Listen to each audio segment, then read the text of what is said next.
Welcome to Principles of Customer Experience. In today's customer-empowered era, every company is trying to exceed customer expectations, create memorable experiences, and ultimately translate them into profitable business.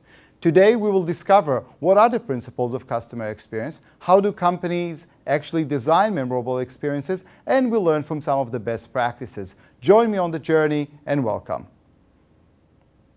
As I share with you the principles that will come in our presentation today, please remember, these are not conceptual, these are not just academic ideas that somebody wrote in a book. Strativity Group, which I lead, have conducted 140 projects around the world, over 10 years of experience in over 20 countries, impacting 200 million customers and actually influencing 300,000 employees. What I share with you today is based on experience and expertise, because at Strativity Group, we do not measure ourselves by a concept, but rather by the execution and measurable success of our clients.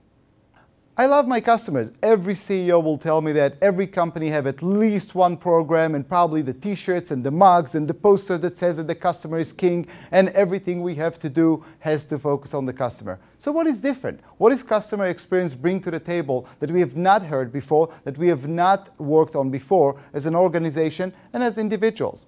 Let me share with you a story. I got a call one day from a CEO of a large logistic company in Europe, and he basically handed me a big stack of papers and said, "This is my new strategy for customer experience. Why won't you read it and tell me if I missed something? You're the expert. I just want to make sure that before I go to execute, we have covered all bases." And I convinced him that this is not the way we go. Actually, the way we conduct our customer experience work is by walking in the shoes of employees and customers, and eventually he relented and let us do the work the way we do. And we split our people and we went on the road to experience how employees and customers are experiencing the products and services of this company. I had the privilege of sitting in a call center next to a lovely lady by the name of Amy. She was taking calls from customers, trying to solve their problems. And then after about an hour of observing her work, I noticed that she left the room after writing something on a piece of paper. She came back, she wrote something on that piece of paper, and this procedure took place for a couple of hours. I was kind of wondering, and I asked Amy, what are you writing on the piece of paper? And she said, "Well, it's actually my toilet time." And I said, "Your toilet time? Do you have some medical problem that you need to deal with?" She said, "No, it's for my supervisor." Now, I just want you to imagine, this is a 500 seats, 500 employees call center, and every employee delivers his toilet time every day to his supervisor. So I'm going to the supervisor, and from the supervisor to the vice president of customer experience and service, and I said, "What's with the toilet time?" And the vice president is sharing with me saying, "Would you like to see? We actually every Friday afternoon we do a report of the toilet time of the different employees." And he pulls one of those Excel graphs and it shows David about 45 minutes on average a day, Samantha is about 52 minutes, and so the story goes. And then there is a line cutting through the graph. So I asked him, what's the line? He said, "Well, that's the benchmark. If you go over the benchmark, you have to explain, what did you eat last night?" Well, I stopped the project as is. I took those reports and I went back to the CEO and I said, "You will never have a customer experience here if you measure toilet time of your employees." And he said, "No, we don't." And I said, "Yes, you do." "No, we don't." And I shared with him the reports, and he turned to me and he said, "Well, you're the consultant. You tell me what to do." And I thought it was a bit self-explanatory, but apparently he needed a little bit of a push. So I said to him, "We just discovered a new technology in which will allow us to install infrared sensors on the chairs, and then we can measure immediately via Wi-Fi where the employees are going, which stall in the toilet they are occupying, and what is their net weight after they come back to sit on their chairs, so we will know their level of commitment to the company." And these, I must tell you, were the longest 5 minutes of my time, because I wasn't sure if he's going to ask me how much it cost or if I'm kidding. And needless to say, I was kidding. Eventually, this is the story of where customer experience fails in organizations. Everybody got the t-shirt, everybody got the mugs, but they don't have a disciplined approach that looks at how the experience is actually being delivered and what is actually happening. And when you measure toilet time of your employees, you don't have enough time to think about how to delight the customers. The reason why I shared this story with you is not only because the funny element of it, but this company, when we work with them, when we started to work with them, have grown 3% organically every year. After 2 years of executing customer experience, they have grown 44% organically, not a single acquisition. And the message is, if you love your customers, be serious about it. But we need to understand what customer experience is all about and stop mixing different type of programs and concepts and not getting it right.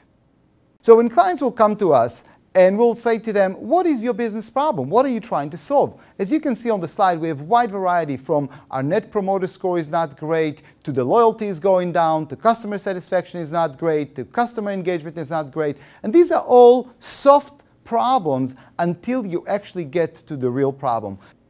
So when we look at all the different customer problems that are expressed to us as the reason why companies would like to improve their customer experience, from satisfaction to loyalty to net promoter score, it actually boils down to a hard, difficult issue. And the issue is they are at the heart of commoditization. Their customers don't see the differentiation. They don't see a reason why working with them, why actually invest and pay money to those companies. And now they're facing 4 different alternatives in which to solve the problem.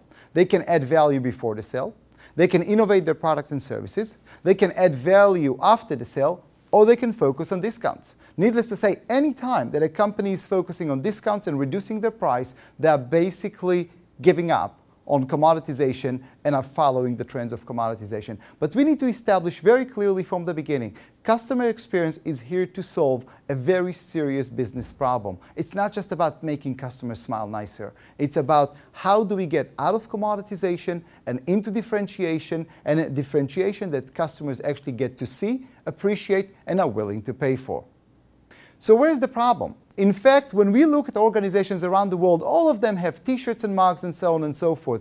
The problem is much more strategic than people are willing to give it. Many organizations are attacking customer experience in a more of a touchy-feely way, where in reality, what we have found is there is an inherent conflict between the way we operate in a product-centric versus how we operate in a customer-centric.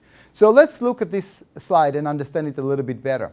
Every day is a product-centric or service-centric organization. You wake up in the morning and you worry about a whole host of things, from R&D to manufacturing to advertising to your IT system to your website to social media and a whole host of other things. And there are 2 gravitational forces affecting your thinking. How do we reduce the cost and how do we increase the margins?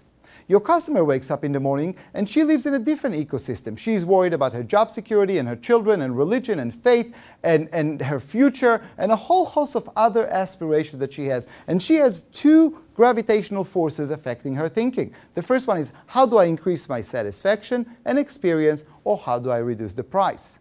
And in many ways, when we look at these 2 ecosystems, they are in conflict. Because when the customer is saying, I want to increase experience and satisfaction, and we as an organization have focused on reducing the cost, let me ask you a question. When you reduce cost, who do you think is paying for that? Of course, the customer. The customer is paying for it because now they're getting a vanilla, bland, undifferentiated experience, and then they're scratching their heads and saying, and you want me to pay more for what? And that's where the inherent conflict is. We have companies are from Mars and customers are from Venus. 2 different planets. We are not on the same place. We are not on the same agenda. And that's what needs to be reconciled when companies want to deliver the best customer experiences out there. They really need to reconcile their ecosystem of products with the ecosystem of customers and actually visit there. We have seen companies who are customer experience centric delivering major profits, but they're doing it from a customer perspective, not from a product perspective. And that is a strategic transformation that we need to take into account. So how does it look like for the customer? Actually, what the customer is experiencing is us in a very fragmented way. The R&D is dealing with one part of the customer service with another part, the marketing with another part. It's almost like we take them and chop them to pieces and assign them to our org chart. And then the customer will call our organization and will have a question, and we'll answer something like, oh, well, sir, your question really relates to the right nostril. We are the left nostril department. We are committed to excellence in left nostril. However, your question is the right nostril, and you really need to go and call them. And he will ask us, can you transfer me? No, not really. We don't really talk to each other. And the customer will scratch their heads and says, are you kidding me? Right nostril, left nostril? Who cares? In reality, what we really need to care about is a single view of the customer where everyone in the organization is centered on a single view of the customer and everybody understands that customer. And the problem didn't start with the way you structured your organization. The problem goes to all the MBA programs out there. You'll go and you'll be able to take courses in Sales 101 or Marketing 101 or Operation 101, but I'm yet to find a Customer 101, one that actually unify all the operations and all the departments and all the divisions and all the business units around a single customer. And that is more than just a statement and a poster and a mug with the words, "I love my customers." That is structurally a different way of connecting with customers.